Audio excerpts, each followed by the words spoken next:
This is Elephant Rescue Park and welcome to the Kingdom of Elephant in Thailand.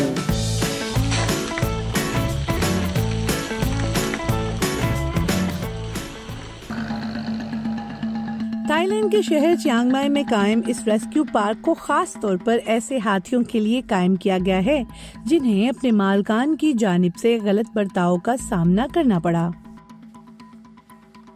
इस rescue park के बानी mister kid ने 2015 में हजारों एकड़ पर मुश्तमिल इस सेंचुरी या पनाहगाह को खास तौर पर उन हाथियों के लिए बनाया जिन्हें सर्कस से रेस्क्यू किया गया था। अब यहाँ बहुत से ऐसे हाथी भी मौजूद हैं जो भारी बोझ उठाने के दौरान माजूर हो गए। मिस्टर किड ऐसे मुतासरा हाथियों को उनके मालकान से खरीद कर इस सेंचुरी में ले आए। मैंने फैसला किया कि सर्कस के मुतासरा हाथियों को रेस्क्यू करूंगा। इस हवाले से जो पहला ग्रुप मेरे पास आया वो छोटी उम्र के हाथी थे जिनसे मुख्तलिफ शोज में काम लिया जाता था। फिर कुछ ऐसे हाथी भी थे जिनसे लकड़ी उठाने का काम लिया जाता था और कुछ ऐसे थे जो किसी न किसी हादसे में माजूर हो गए थे। हमारे पास कुछ नाबीना हाथी भी हैं और कुछ ऐसे भी जो चल ही नहीं सकते। हम इन्हें मुफ्त खुराक, इलाज और पनाहगाह फराहम करते हैं। मिस्टर किड ने हाथियों को महफूज पनाहगाह फराहम करने के साथ साथ इस पार्क में माहौल दोस्त सियाहत का भी आगाज कर रखा है। दुनिया भर से आने वाले सियाह इन हाथियों को देखने के लिए इस रेस्क्यू पार्क का दौरा भी करते हैं, जहां उनके लिए एक पूरे दिन के इको एंड एडवेंचर टूर का एहतमाम किया जाता है। इन सियाहों को हाथियों के साथ वक्त गुजारने और उन्हें खाना देने के तरीकाकार से आगाह किया जाता है।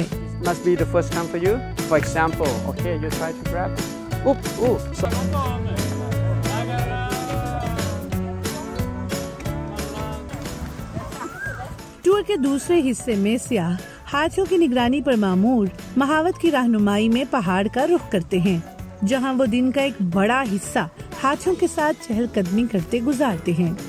इसी दौरान हाथी अपने मनपसंद पौधों और दरख्तों के पत्तों से पेट पूजा करने में मसरूफ रहते हैं।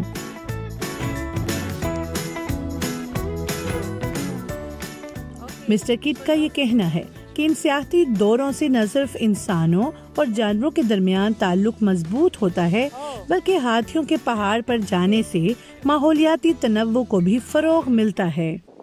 जो टूर्स हम हर रोज ऑपरेट करते हैं उनको एटेको और माहौल दोस्त सियाहत कहा जाता है। एटेको हाथियों के लिए और माहौल दोस्त सियाहत इसलिए कि हम यहाँ फितरत को तबाह नहीं करते। जब आप हाथियों को खाने के लिए ले जाते हैं तो हाथी कुछ ऐसे बीज खाते हैं जैसा कि इमली, कद्दू और तरबूज या कोई और फल। जब ये हाथी पहाड़ से उतरते हुए गोबर करते हैं तो ये बीज दूसरी जगह भी फैला देते हैं जिससे वहां भी ये पौधे उगते हैं। इसलिए मैं इन हाथियों को पौधे उगाने वाला कहता हूँ।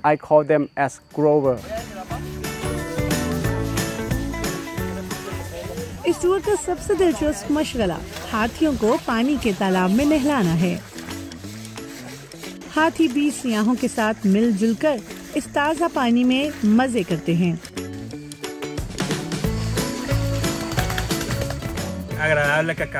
हमने अभी ही देखा है कि वो इनको कैसे खिलाते हैं, किस तरह वो इन्हें पहाड़ों पर ले जाते हैं ताकि वो इन्हें खिला सकें, कैसे वो इन्हें एक छोटी सी झील में नहलाते हैं जो कि करीबी वाक़ है, कैसे वो इन्हें एक बावकार जिंदगी देते हैं। सच तो ये है कि ये एक बहुत अच्छा और खुशगवार तजुर्बा रहा। हाथी थाईलैंड के बासियों के लिए एक मुकद्दस जानवर तस्वुर किए जाने के अलावा अब उनकी कौमी पहचान बन चुका है। मिस्टर किड मुस्तकबिल में ज्यादा से ज्यादा हाथियों को उनके मालकान के नारवा रवैये से निजात दिलाना चाहते हैं। Afifa Nasrullah, DW Urdu, Chiang Mai, Thailand.